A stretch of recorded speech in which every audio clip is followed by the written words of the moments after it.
ঢাকা 19-এ সালাউদ্দিন বাবু ভাই, দেওয়ান মোহাম্মদ সালাউদ্দিন বাবু ভাই উনি কিন্তু শপথ নিয়ে এসেছেন। কাজেই আমাদের নির্বাচনী প্রক্রিয়া নিয়ে আমাদের বিভিন্ন জনের বিভিন্ন মত আছে, মতামত থাকতেই পারে, কিন্তু শপথ নেওয়ার পর এটা গণতান্ত্রিক প্রক্রিয়াটাকে আমরা সম্মান করি। সেই জায়গা থেকে তিনি আমাদের ঢাকা 19-এর এখনকার অভিভাবক।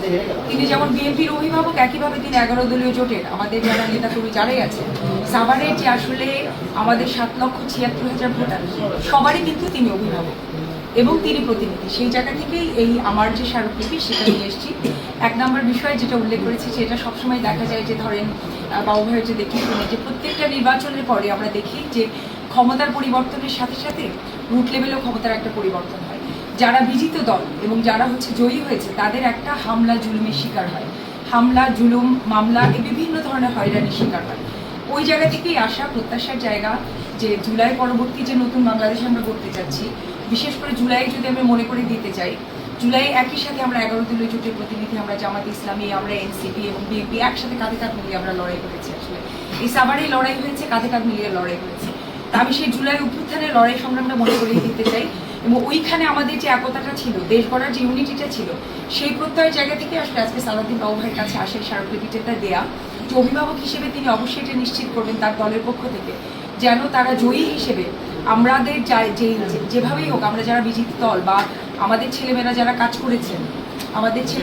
কাজ করেছেন তাদেরকে যেন গিয়ে কোনো জুলুমের বা কোনো হয়রানির মধ্যে পড়তে না হয়। আসলে আমি সালাউদ্দিন বাবু ভাইয়ের কাছে এসেছি সেই প্রতিশ্রুতিটা নিয়ে।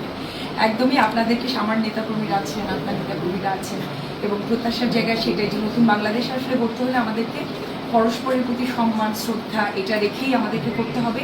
সেই সম্মানের জায়গা থেকে আমি আগে এসেছি, ভাইকে সালাম দিয়ে গেলাম, ভাইকে আমাদের শুভেচ্ছা দিয়ে গেলাম এবং পাশাপাশি এই প্রত্যাশাটা রেখে গেলাম যে আমাদের নেতাকর্মী 11 দলীয় জোটের নেতাকর্মীরা যেন কোনোভাবে হয়রানির শিকার না হয়। অবশ্যই আমরা বিরোধী দলে আমাদের অবস্থান রাজনীতি থাকবেই, আবার সরকারি দল হিসেবে আপনাদেরও একটা অবস্থান থাকবে, রাজনীতি থাকবে। পারস্পরিক শ্রদ্ধার মধ্যে দিয়ে রাজনীতিটা আসলে করতে চাই। আমরা আমাদের দ্বিমত জানাবো, কিন্তু সেটা মতামতের মধ্যেই যেন থাকে, সেটা আমাদের গণতান্ত্রিক প্রক্রিয়ায় যেন আমরা পুরো বিষয়গুলো ডিল করতে পারি। ওই প্রত্যাশার জায়গাটা নিয়ে আসলে বাবু ভাইয়ের কাছে আসে। আর একটা বিষয় হচ্ছে আমার কিছু নির্বাচন ইশতেহার ছিল যেটা আসলে বাবু ভাই আমার খুব ভালো লেগেছে। আপনার পরবর্তীতে যে আমি 2-3টা বক্তব্য শুনেছি, মোটামুটি কাছাকাছি একই ধরনের বক্তব্যগুলো আসছে। তো ওটাই আমি আবার রিপিট করতে এসেছি যে বাবু ভাইয়ের কাছে প্রত্যাশা আমাদের এই যে ফুটপাথগুলো আছে বেদখল হয়ে আছে, এই ফুটপাথ তুলে দিতে বলবো না, এগুলো আসলে পুনর্বাসন করার মধ্যে দিয়ে ফুটপাথগুলো যদি যারা আছে তারাও তো আসলে গরিব মানুষ, তাদেরকে যদি একটা পুনর্বাসন প্রক্রিয়া করা হয়, পুনর্বাসন করে তারপরে যদি ফুটপাথটা গিয়ে আসলে তুলে দেওয়া হয়, এটা সাভারবাসীর জন্য বিরাট বড় একটা রিলিফ হবে।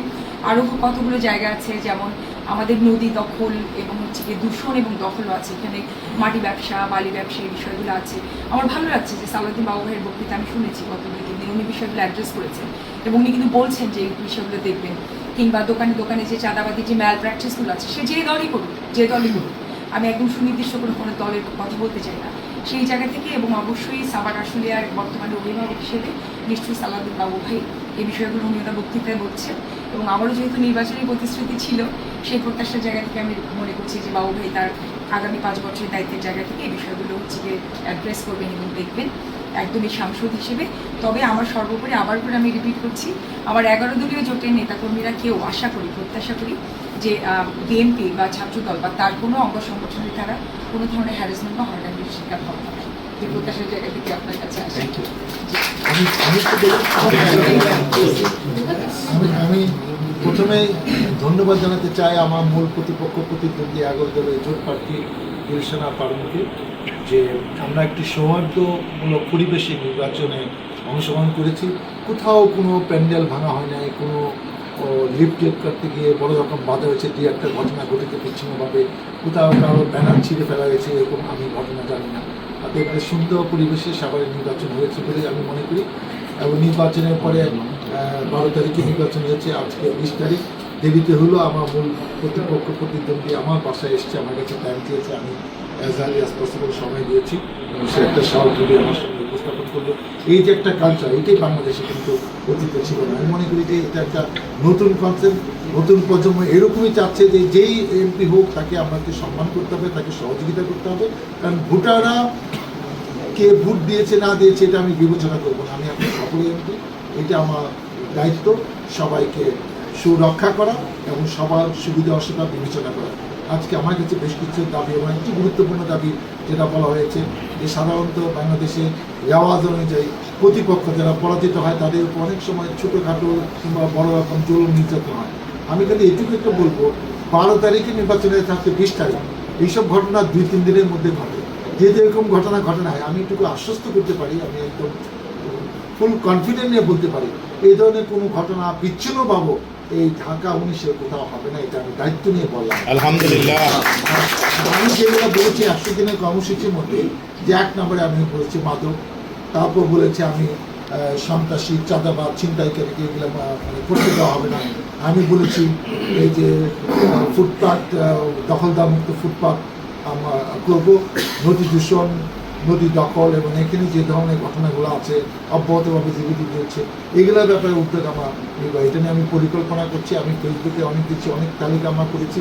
আর কি কাজটা তো প্রশাসনকে দিয়ে করতে হবে এবং আমাদের একটা প্রস্তুতিও আছে এবং সেই কাজগুলো কিন্তু এখন চলছে। এবং আমি এটুকু বলতে পারি যে আপনারা আর 10 দিনের মধ্যে দেখবেন যে এই কাজগুলো শুরু হয়ে গেছে, যেটা আপনারা আশা করছেন। খালি বক্তৃতা বিবৃতি ইলেকশনে আগে বলেছি, ইলেকশনের পরও দিয়ে জায়গায় বলতে হচ্ছে, কিন্তু মানুষ কিন্তু প্রতিক্রিয়া যে কখন শুরু হবে এটার জন্য অনেক সময় দরকার নেই। আমি আশা করছি যে আমি গুলশানা পারুনের কাছে এই ধরনের সহযোগিতা চাই।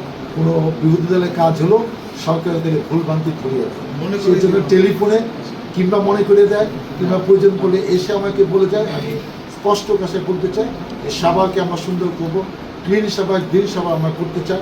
সুযোগ বারবার আসে না, বাংলাদেশের এক্সপেকটেশন ভোটারদের জন্য বেড়েছে, সারা বাংলাদেশের সবাই চাচ্ছে যে নতুন কিছু হোক। সেই দৃষ্টান্তে অপেক্ষায় এই ইয়াং জেনারেশন আছে, আমরা এই ইয়াং জেনারেশনকে রেসপেক্ট করি এবং তারা যেটা চাচ্ছে তার বেশিরভাগই বাস্তবায়ন হবে এই বাংলাদেশে, এই সাভারে, এই ঢাকা 19-এ। এটি আমার প্রত্যাশা। আমি আবারও আমার মূল প্রতিপক্ষ প্রতিদ্বন্দ্বী দেশনাকে ধন্যবাদ, শুভেচ্ছা জানাই। সে কষ্ট করে নতুন একটি দৃষ্টান্ত স্থাপন করলো বাংলাদেশ এবং ঢাকা 19-এ। সে জন্য আমার বাসায় আজকে এসে আমার সাথে এই সৌজন্য মত বিনিময় করলো এবং আজকে সাউথলি আমার হাতে আনুষ্ঠানিক হস্তান্তর করেছে। আমি এলাকার নির্বাচিত সংসদ সদস্য হিসেবে তাকে শুভেচ্ছা অভিনন্দন জানাচ্ছি। আল্লাহ হাফেজ।